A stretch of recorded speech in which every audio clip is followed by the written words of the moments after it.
The Nothing Phone 2 is not boring. After 1 month of use, I found it to be exciting, fun, well built, but also a bit annoying to use on occasion, and definitely quite the attention hog. People want to know what the hell this phone is when you pull it out of your pocket. They say, oh wow, that looks just like an iPhone. You will learn to put this phone screen face down every time so you can see the notification lights and admire its wonderful design.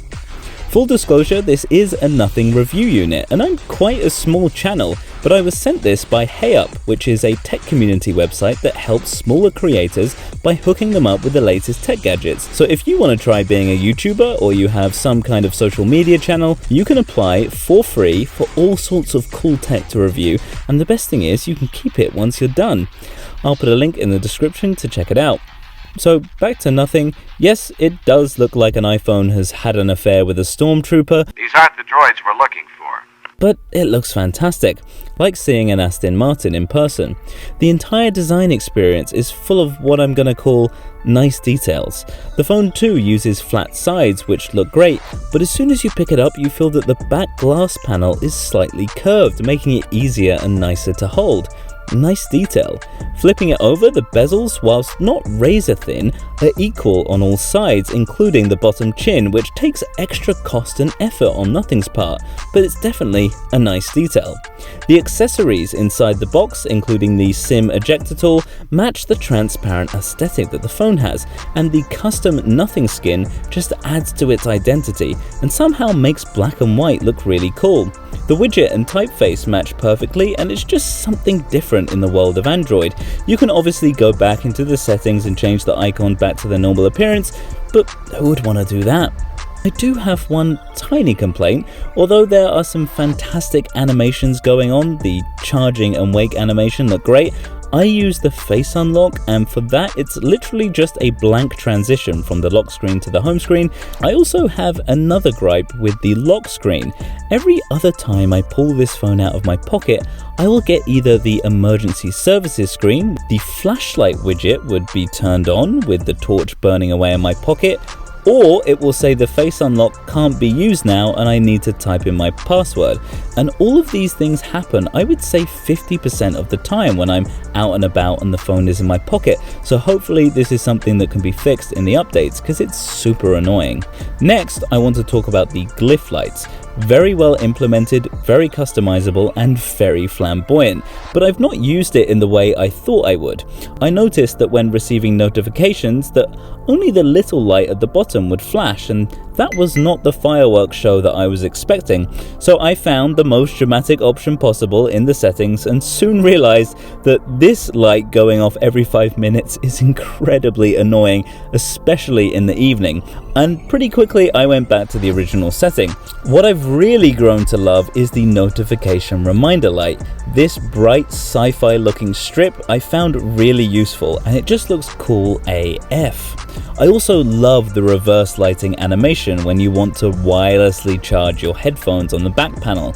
I mean, that's just showing off. So what about the just normal everyday phone stuff? Well, the price has gone up $200 to $599, and that has meant that Nothing has had to upgrade a few things. It has a faster and more efficient processor than its predecessor, a bigger battery, better charging speeds, improved cameras, a higher starting base storage, and an upgraded display. It's a solid premium mid-ranger. Battery life has been fantastic, easily getting through the day with heavy usage out on 5G, using the camera, gaming, and of course some invaluable YouTube. It easily got me to 8 hours of screen on time, which in a real world scenario is A+. The chip inside is the Snapdragon 8 Gen 1 Plus, which is the best Android chip you can get in a smartphone, if this was 2022. But before we get to the performance and the camera system, I'd like to talk about today's sponsor, Soundcore, who sent me their brand new Space One noise cancelling headphones. I have the sky blue color and they look absolutely fantastic.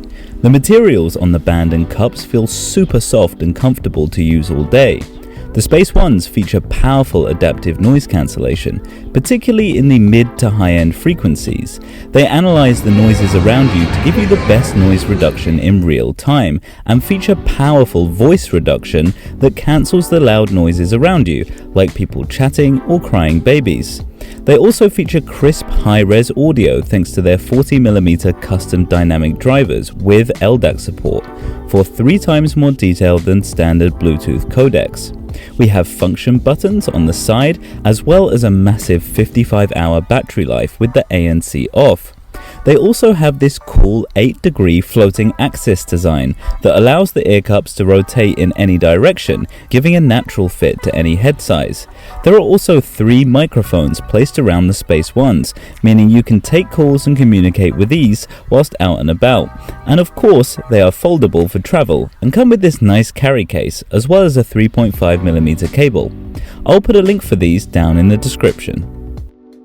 So, back to performance. Yes, this chip is a year old now, but that really doesn't seem to matter, with the Phone 2 easily crushing any task I set it to, from casual browsing on social media timelines to photo editing in Lightroom with heavy color corrections and layers, and of course, gaming, where it tore through Call of Duty on the higher settings whilst keeping completely cool.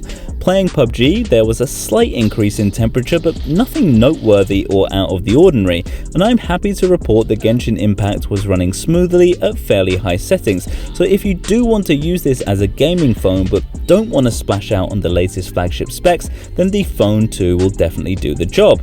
I was also very impressed by the way it dissipated heat, and it was very comfortable to use, although I should mention that it does not support full ultra high rate gaming, but then again this costs just $599. The camera system is made from a 50 megapixel main sensor and a 50 megapixel ultra wide.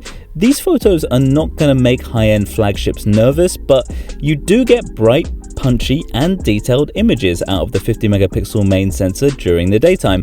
Of course, these are binned down to 12 megapixels, but there is an option to use the full 50 megapixels in the camera app. But what I like about these pictures is they don't go too far in saturation, with a fairly neutral color palette in most scenarios. If you move a little closer, you can see images start to fall apart in the details, but unless you're viewing these pictures on a TV, then I think it's absolutely fine. The ultra-wide, however, did go a little overboard on saturation and contrast at some points. This scene pops so much that it looks like I've applied a filter, but in general, if you choose the right scene, you can take some really epic shots with this sensor. The Phone 2 does occasionally need 2 to 3 seconds of processing time after you click the shutter button, which is something I only really see on lower end phones. It's not a big deal, but it's still a little annoying. What I do really like is the approach to night mode. I think the night photos on the Phone 2 look fantastic. They've not fallen for the Android trap of overexposing and overlighting every single corner of space it can find. There is a lovely color tone to these images, and it captures plenty of detail, pretty much crushing the similar competition in its price range. Another thing the Phone 2 crushes is the display. Put this up against the Pixel 7 and it's not even a contest. The Phone 2 is the winner all day. This year we have even thinner bezels, and as I said before, they are perfectly even on all sides. The display itself is brighter and a tad larger than last year too, going from 6.5 inches to 6.7. There has been a little confusion about the max brightness on this phone, with nothing changing its mind on the actual number of nits, but I have no complaints using this outside, with it reaching at least 1000 nits. The rest of the display is top quality. The haptics when you type are great, precise, tactile, punchy, giving real satisfying feedback when you use it. We have a dynamic 120Hz LTPO display going all the way down to 10Hz. If you keep it in dynamic, things like web browsing will be capped at 90Hz. I prefer to keep it on the continuous high refresh rate as the battery is just so good.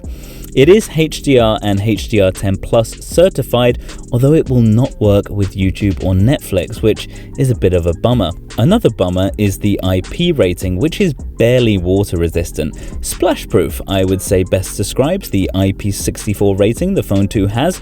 Not too much of a deal breaker for me personally, as I don't tend to use my phone in moist conditions, but for some this may be essential. In terms of the speaker setup, we have a hybrid system with the upper earpiece and the bottom firing speaker. They get very loud and the sound quality is good. Not great, but good. There is some bass, voices sound alright, and I have no complaints.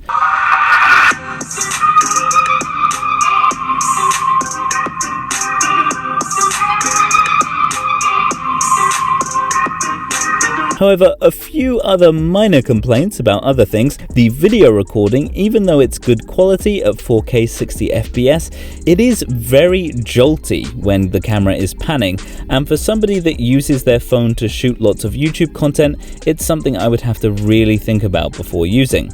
And one last thing, no charger in the box, so it is an iPhone. Jokes aside, the Nothing Phone 2 is a fantastic phone. It's got the power, it's got the fast and clean software, it has decent cameras, unique hardware, and possibly the most interesting and stylish design on a smartphone. Tell me what you think of the Phone 2 down below in the comments, and help my channel out by hitting the like button and subscribing for more tech videos and reviews. Thanks for watching, and I'll see you in the next one.